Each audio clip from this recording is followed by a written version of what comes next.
സാഹിത്യവാണി വായന നിറയട്ടെ വാനോളം. വിദ്യാരംഗ മലയാളം ഓൺലൈൻ റേഡിയോ. സ്വാഗതം പ്രിയ ശ്രോതാക്കളെ. പ്രിയ കൂട്ടുകാരെ, നവംബർ 1 കേരളപ്പിറവിയാണ്.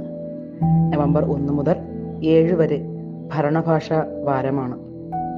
വാരാഘോഷവുമായി ബന്ധപ്പെട്ട പരിപാടിയിലേക്ക് പ്രിയ ശ്രോതാക്കൾക്ക് സ്വാഗതം. കേൾക്കണേ, കൂട്ടുകൂടണേ. കേരള സംസ്ഥാനം രൂപീകരിച്ച നവംബർ 1 കേരളപ്പിറവി എന്നറിയപ്പെടുന്നത്. 1947 ഇന്ത്യ ബ്രിട്ടീഷുകാരിൽ നിന്നും സ്വതന്ത്രമായ ശേഷം ഐക്യ കേരളത്തിനു വേണ്ടിയുള്ള പ്രക്ഷോഭങ്ങൾ ശക്തിപ്പെട്ടു. 1956 സംസ്ഥാന പുനഃസംഘടനാ നിയമമാണ് ഈ പുനർസംഘടനയ്ക്കും പല സംസ്ഥാന രൂപീകരണങ്ങൾക്കും വിഭജനത്തിനും ആധാരം. ഭാഷാടിസ്ഥാനത്തിൽ സംസ്ഥാനങ്ങളെ പുനർസംഘടിപ്പിക്കാനുള്ള കേന്ദ്ര സർക്കാർ തീരുമാനപ്രകാരം തിരുവിതാംകൂർ, കൊച്ചി രാജ്യങ്ങൾ, മദ്രാസ് പ്രസിഡൻസിയുടെ മലബാർ പ്രദേശങ്ങൾ, ഇങ്ങനെ മലയാളം പ്രധാന ഭാഷയായ പ്രദേശങ്ങളെല്ലാം കൂട്ടിച്ചേർത്തുകൊണ്ട് 1956 നവംബർ 1 കേരളം എന്ന സംസ്ഥാനം രൂപവൽക്കരിച്ചു. ഇതിന്റെ അടിസ്ഥാനത്തിൽ നവംബർ 1 കേരളപ്പിറവി ദിനമായി ആഘോഷിക്കപ്പെടുന്നു. ഭരണഭാഷാ പ്രതിജ്ഞ കേൾക്കാം സാഹിത്യവാണിയിൽ ആദ്യം. ഭരണഭാഷാ പ്രതിജ്ഞ. മലയാളം എൻ്റെ ഭാഷയാണ്. മലയാളത്തിന്റെ സമ്പത്തിൽ ഞാൻ അഭിമാനിക്കുന്നു. മലയാള ഭാഷയെയും കേരള സംസ്കാരത്തെയും ഞാൻ ആദരിക്കുന്നു.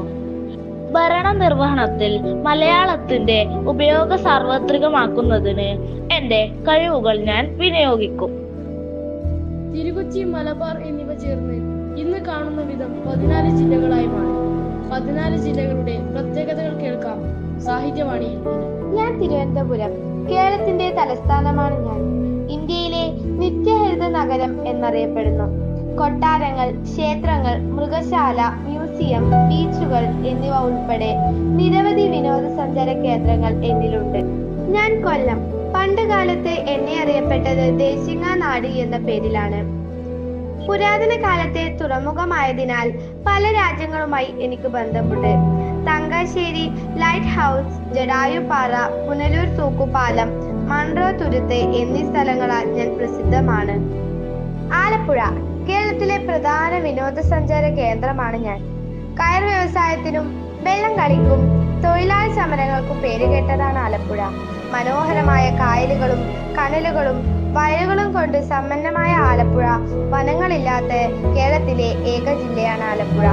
കിഴക്കിന്റെ വെന്നീസ് എന്ന് ഞാൻ അറിയപ്പെടുന്നു. ഞാൻ പത്തനംതിട്ട. കേരളത്തിന്റെ തീർത്ഥാടന തലസ്ഥാനം എന്നറിയപ്പെടുന്നു. പ്രധാനമായും ശബരിമല സ്ഥിതി ചെയ്യുന്നതിനാലാണ് എനിക്ക് ഈ പേര് വന്നത്. പ്രകൃതി രമണീയമായ സ്ഥലങ്ങളും ആറന്മുളം കണ്ണാടിയും എൻ്റെ പ്രത്യേകതകളാണ്. ആദ്യ പോളിയോ വിമുക്ത ജില്ല എന്ന നേട്ടം എനിക്കുള്ളതാണ്. ഇടുക്കി കേരളത്തിലെ തീവണ്ടിപ്പാത ഇല്ലാത്ത ജില്ലയാണ് ഇടുക്കി. കൊടുമുടികളും മലനിരകളും നിറഞ്ഞ ഭൂപ്രകൃതിയാണ് ഇടുക്കിയുടേത്. ജലവൈദ്യുത പദ്ധതികൾ, ഡാമുകൾ, സുഗന്ധവ്യഞ്ജന കൃഷി എന്നിവയൊക്കെ പ്രസിദ്ധമാണ്. എറണാകുളം കേരളത്തിന്റെ വാണിജ്യ തലസ്ഥാനമാണ് ഞാൻ. പുരാതന പള്ളികൾ, ഹൈന്ദവ ക്ഷേത്രങ്ങൾ, സിനഗോഗുകൾ എന്നിവയ്ക്ക് പേരുകേട്ടതാണ്. ആദിശങ്കരാചാര്യർ ജനിച്ചത് കാലടിയിലാണ്. തൃശൂർ കേരളത്തിന്റെ സാംസ്കാരിക തലസ്ഥാനമാണ് ഞാൻ. കേരള സാഹിത്യ അക്കാദമി, സംഗീത നാടക അക്കാദമി, ശ്രീ വടക്കുംനാഥ സ്വാമി ക്ഷേത്രം, കേരള കലാമണ്ഡലം, ഗുരുവായൂർ, കൊടുങ്ങല്ലൂർ എന്നിവ എൻ്റെ പ്രത്യേകതയാണ്. കൊച്ചി രാജാവായ ശക്തി തമ്പുരാനാണ് തൃശൂർ നഗരത്തിന്റെ ശില്പി. ഞാൻ കോട്ടയം. അക്ഷരനഗരി എന്നറിയപ്പെടുന്ന ജില്ലയാണ് ഞാൻ. കേരളത്തിലെ ആദ്യത്തെ കലാലയം, മലയാള മനോരമ, ദീപിക, മംഗളം തുടങ്ങിയ പത്രസ്ഥാപനങ്ങളുടെ കേന്ദ്രവും ഞാൻ തന്നെയാണ്. ഞാൻ പാലക്കാട്. കേരളത്തിലെ ഒരു ഗ്രാമീണ നഗരമാണ് ഞാൻ. കൽപ്പാത്തി രഥോത്സവം, മലമ്പുഴ ഡാം, വനമരങ്ങൾ, തമിഴ് അതിഥി പ്രദേശങ്ങൾ, ഭാരതപ്പുഴ, വാളയാർ ചുരം, സൈലന്റ് വാലി നാഷണൽ പാർക്ക് തുടങ്ങിയവ എൻ്റെ പ്രത്യേകതയാണ്. മലപ്പുറം ഏറ്റവും കൂടുതൽ ജനസാന്ദ്രതയേറിയ ജില്ലയാണ് മലപ്പുറം. മലയാള സർവകലാശാല, കോട്ടയ്ക്കൽ ആര്യവൈദ്യശാല എന്നിവ സ്ഥിതി ചെയ്യുന്നു. മലബാർ കലാപവും ഖിലാഫത്ത് സമരവും മലപ്പുറത്തിന് ചരിത്ര പ്രാധാന്യം നൽകുന്നു. ഞാൻ കോഴിക്കോട്. സുഗന്ധവ്യഞ്ജനങ്ങളുടെ നഗരം എന്ന പേരിൽ ഞാൻ അറിയപ്പെടുന്നു. വാസ്കോഡ ഗാമയുടെ രംഗപ്രവേശനത്തോടെ ഞാൻ ലോക ചരിത്ര സ്ഥാനം നേടി. ഇന്ത്യയിലെ ആദ്യത്തെ വിശപ്പുരഹിത നഗരമാണ് ഞാൻ വയനാട്. പഴശ്ശിരാജയുടെ നാട് എന്ന പേരിൽ ഞാൻ പ്രസിദ്ധമാണ്. സമുദ്രനിരപ്പിൽ വളരെ ഉയരത്തിൽ സ്ഥിതി ചെയ്യുന്ന എന്റെ ഭൂപ്രകൃതി കുന്നുകളും താഴ്വാരങ്ങളും ഇടകലർന്നതാണ്. 2024 ചൂരൽമലയിലെ ഉരുൾപൊട്ടലിൽ എനിക്ക് ഉണ്ടായ നാശനഷ്ടം വളരെ വലുതാണ്. കണ്ണൂർ പ്രാചീന കാലത്ത് നൗറ എന്ന പേരിൽ അറിയപ്പെട്ട ജില്ലയാണ് ഞാൻ. തെയ്യത്തിന്റെയും പൂരക്കളിയുടെയും നാടാണ് കണ്ണൂർ. അറബിക്കടലിന്റെ തീരത്താണ് ഞാൻ സ്ഥിതി ചെയ്യുന്നത്. ഏറ്റവും കൂടുതൽ കണ്ടൽക്കാടുകൾ കാവുകൾ കാണപ്പെടുന്ന ജില്ല. ഏഴിമല നേവൽ അക്കാദമി, ഏഷ്യയിലെ ഏറ്റവും വലിയ ഡ്രൈവിംഗ് ബീച്ചായ മുഴുപ്പിലങ്ങാട് ബീച്ച് എന്നിവ എന്റെ പ്രത്യേകതകളാണ്. കാസർഗോഡ് കേരളത്തിലെ വടക്കേ അറ്റത്തുള്ള ജില്ലയാണ് ഞാൻ. 7 ഭാഷകൾ സംസാരിക്കുന്നത് കൊണ്ട് എന്നെ സപ്തഭാഷാ സംഗമഭൂമി എന്ന് വിളിക്കുന്നു. യക്ഷഗാനം പ്രചാരത്തിലുള്ള ഒരേയൊരു ജില്ലയാണ് ഞാൻ. കേരളം എന്ന പേര് കേൾക്കുമ്പോൾ മലയാള ഭാഷയെ കൂടെ ഓർക്കേണ്ടതുണ്ട്. ഭാഷാ പ്രതിജ്ഞ കേൾക്കാം നമുക്കിനി. മലയാളമാണ് എൻ്റെ ഭാഷ. എൻ്റെ ഭാഷ എൻ്റെ വീടാണ്, എൻ്റെ ആകാശമാണ്, ഞാൻ കാണുന്ന നക്ഷത്രമാണ്, എന്നെ തഴുകുന്ന കാറ്റാണ്, എൻ്റെ ദാഹം ശമിപ്പിക്കുന്ന കുളിർ വെള്ളമാണ്, എൻ്റെ അമ്മയുടെ തലോടലും ശാസനയുമാണ്.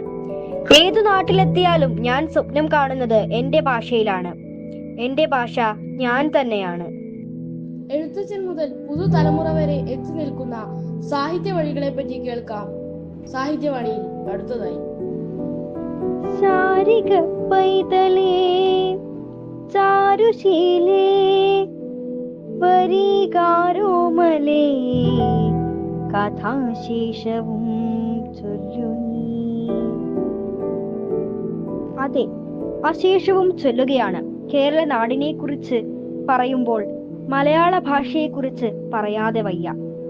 മലയാള ഭാഷയുടെ ഉൽപ്പത്തിയെക്കുറിച്ച് പറയുമ്പോൾ ഭാഷ സംസ്കൃതത്തിൽ നിന്നാണോ അതോ തമിഴിൽ നിന്നുമാണോ രൂപം കൊണ്ടത് എന്ന തർക്കം ഇപ്പോഴും നിലനിൽക്കുന്നു.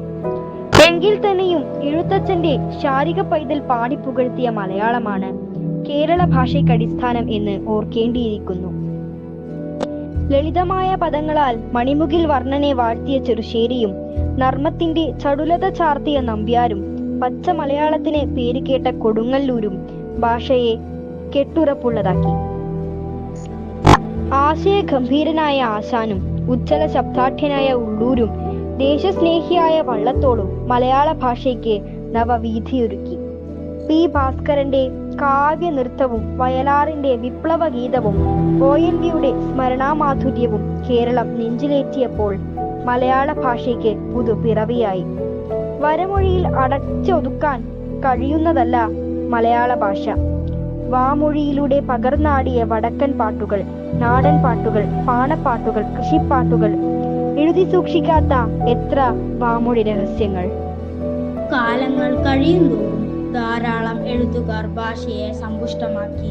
ചങ്ങമ്പുഴ ബാലാമണിയമ്മ, അക്കിത്തം സച്ചിദാനന്ദൻ, MT ബഷീർ, ലളിതാംബിക അന്തർജനം, SK കോവിലൻ, സുഭാഷ് ചന്ദ്രൻ, ബെന്യാമിൻ, KR മീര, അഷിത, അങ്ങനെ അനേകം എഴുത്തുകാർ. കഥ, കവിത, നോവൽ, നാടകം, സിനിമ, അങ്ങനെ ഭാഷ വളർന്നു. ഒപ്പം സാഹിത്യവും. 2000 വർഷങ്ങൾക്കപ്പുറം ചരിത്രമുള്ള ഭാഷകൾക്ക് ഇന്ത്യൻ ഭരണകൂടം നൽകുന്ന അംഗീകാരമാണ് ശ്രേഷ്ഠ ഭാഷാ പദവി. ഒടുവിൽ 2013 മെയ് 23 ആ നേട്ടവും നാം സ്വന്തമാക്കി. നമുക്ക് അഭിമാനിക്കാം. എൻ്റെ നാട് കേരളമാണ്. ഞാനൊരു മലയാളിയാണ്. മറ്റുള്ള ഭാഷകൾ കേവലം ധാത്രിമാർ, മർത്യന് പെറ്റമ്മ തൻ ഭാഷ താൻ. വള്ളത്തോളിന്റെ ഈ വരികൾ ഓർത്തുകൊണ്ട് നിർത്തുന്നു. നന്ദി. ഐക്യ കേരളത്തിന്റെ മഹിമയുണർത്തുന്ന ഒരു ഗാനം കേൾക്കാം. കീരനിരകളാടും ഒരു ഹരിത ചാരു തീരം, പുഴയോരം കളമേളം കവിത പാടും തീരം, കായലലകൾ പുൽകും തണുവലിയും ഈരൻ കാറ്റിൽ ഇളഞ്ഞാറിൽ ഇലയാടും കുളിരുലാവും നാട്, നിറപൊളിയേകാമിന്നരിയ നേരിനായി പുതുവിള നേരും ഓരിനിയ നാടിതാ പാടാം.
ഹരിത ചാരുതീരം പുഴയോരം കളമേളം കവിത പാടും തീരം കായലലകൾ പുൽകും തണുവെളിയുമീറൻ കാറ്റിൽ ഇളഞ്ഞാറിൽ ഇലയാടും കുളിരുലാവും നാട്. മാതൃഭാഷയുടെ പ്രാധാന്യം ഉൾക്കൊള്ളുന്ന ഒരു പ്രഭാഷണത്തോടുകൂടി സാഹിത്യവാണിയുടെ 5ാം പതിപ്പ് അവസാനിക്കും. പ്രിയമുള്ളവരെ, പ്രിയപ്പെട്ട രക്ഷിതാക്കളെ, അതിലേറെ പ്രിയപ്പെട്ട ഈ കൂട്ടുകാരെ, ഏവർക്കും നമസ്കാരം.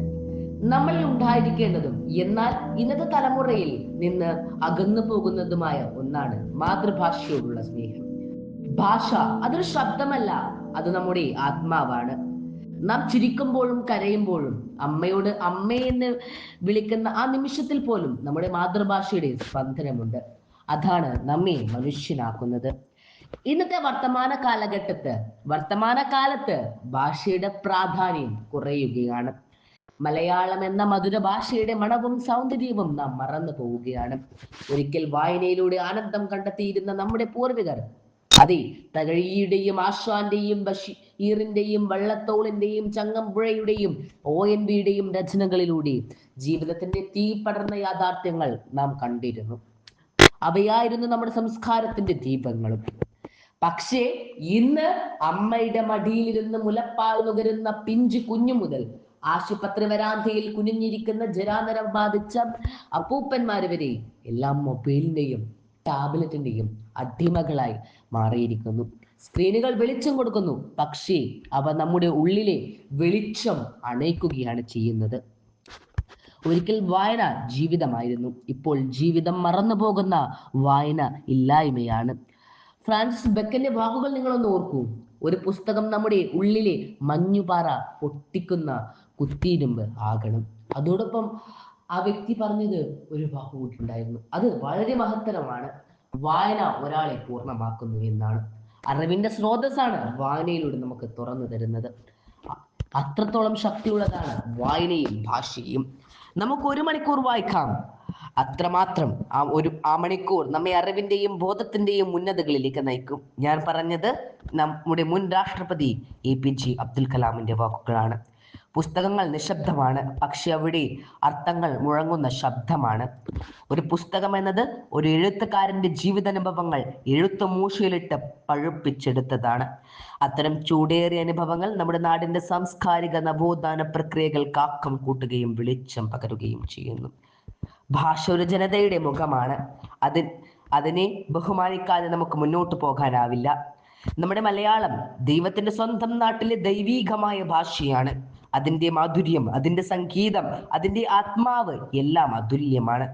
കുഞ്ഞുണ്ണി മാഷിന്റെ വാക്കുകളൊന്ന് ഓർക്കൂ.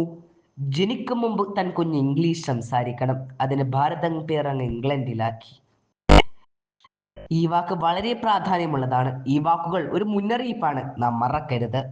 മറ്റുള്ള ഭാഷകൾ പഠിക്കുന്നത് ജീവിതത്തിൽ വളരെ നല്ലതാണ്, പക്ഷേ മാതൃഭാഷയെ മറക്കുന്നത് അതൊരു നാശത്തിലേക്കാണ് വഴിയൊരുക്കുന്നത്. മാതൃഭാഷയിൽ സംസാരിക്കുമ്പോൾ നമുക്ക് സ്വാഭിമാനം തോന്നും, ആത്മവിശ്വാസം ഉയരും, ഹൃദയം നിറയും. അതാണ് അമ്മയുടെ ഭാഷ, മധുരഭാഷ മലയാള ഭാഷ. ധാത്രിമാർ മറ്റു ഭാഷ, പെറ്റമ്മ തൻ ഭാഷ. അതെ, മറ്റുള്ള ഭാഷകൾ കേവലം ധാത്രിമാർ, മർത്യര് പെറ്റമ്മ തൻ ഭാഷ എന്നല്ലേ. അതെ, എത്ര മനോഹരമായ വാക്കുകളായിരുന്നു. മലയാളം എഴുതിയ കവികൾ, എഴുത്തുകാരന്മാർ, നവോത്ഥാന നായകന്മാർ, അവർ മലയാളത്തിൽ എഴുതുക മാത്രമല്ല ചെയ്തത്, അവർ മലയാളത്തിൽ ജീവിച്ചു. അതുകൊണ്ട് ഈ ഭാഷാ വാരോഘോഷ സമയത്ത് നമുക്ക് ഒരുമിച്ച് പ്രതിജ്ഞ ചെയ്യാം, ഞാൻ എൻ്റെ മാതൃഭാഷയെ സ്നേഹിക്കും, ബഹുമാനിക്കും, അതിൽ അഭിമാനിക്കും. ഭാഷയില്ലാത്ത ജീവിതം ശരീരമില്ലാത്ത ആത്മാവ് പോലെയാണ്. നമുക്ക് മലയാളത്തെ സ്നേഹിക്കാം, മലയാളത്തിൽ ചിന്തിക്കാം, മലയാളത്തിൽ വളരാം, മലയാളം സംസാരിക്കുന്നതിൽ അഭിമാനിക്കാം. അവസാനമായി ഞാൻ പറയാൻ ആഗ്രഹിക്കുന്നു, മാതൃഭാഷയുടെ വേരുകൾ ആഴമുള്ളവയാണ്. ആ വേരുകൾ നാം സംരക്ഷിക്കുമ്പോൾ മാത്രമേ നമ്മുടെ സംസ്കാരത്തിന്റെ വൃക്ഷം പച്ചയായി നിലനിൽക്കൂ. നമുക്ക് മലയാളത്തെ സ്നേഹിക്കാം, സ്നേഹിച്ചുകൊണ്ട് വളരാം. മാതൃഭാഷയോടുള്ള സ്നേഹം നമ്മുടെ ആത്മാഭിമാനമാണ് പറഞ്ഞുകൊണ്ട് എല്ലാവർക്കും മാതൃഭാഷാ ദിനത്തിന്റെ ആശംസകൾ നേർന്നുകൊണ്ട് എൻ്റെ വാക്കുകൾ ഞാൻ ഉപസംഹരിക്കുകയാണ്. നന്ദി, നമസ്കാരം. ശബ്ദ സാന്നിധ്യം കൊണ്ട് ഭരണഭാഷാ വാരാഘോഷ പരിപാടികളെ അവിസ്മരണീയമാക്കിയത് ശ്രേയ VP, അവന്തിക, ഗോകുൽകൃഷ്ണ, അക്ഷത്, അശ്വതി, ശ്രീലക്ഷ്മി, ദേവാനന്ദ്. കേരളപ്പിറവിയോടനുബന്ധിച്ച ഭരണഭാഷാ വാരാഘോഷ പരിപാടികൾ ശ്രവിച്ച പ്രിയ ശ്രോതാക്കൾക്ക് നന്ദി. ആശയം, ആവിഷ്കാരം, അവതരണം വിദ്യാരംഗം കലാസാഹിത്യവേദി മലയാള വിഭാഗം. കേൾക്കണേ, കൂട്ടുകൂടണേ.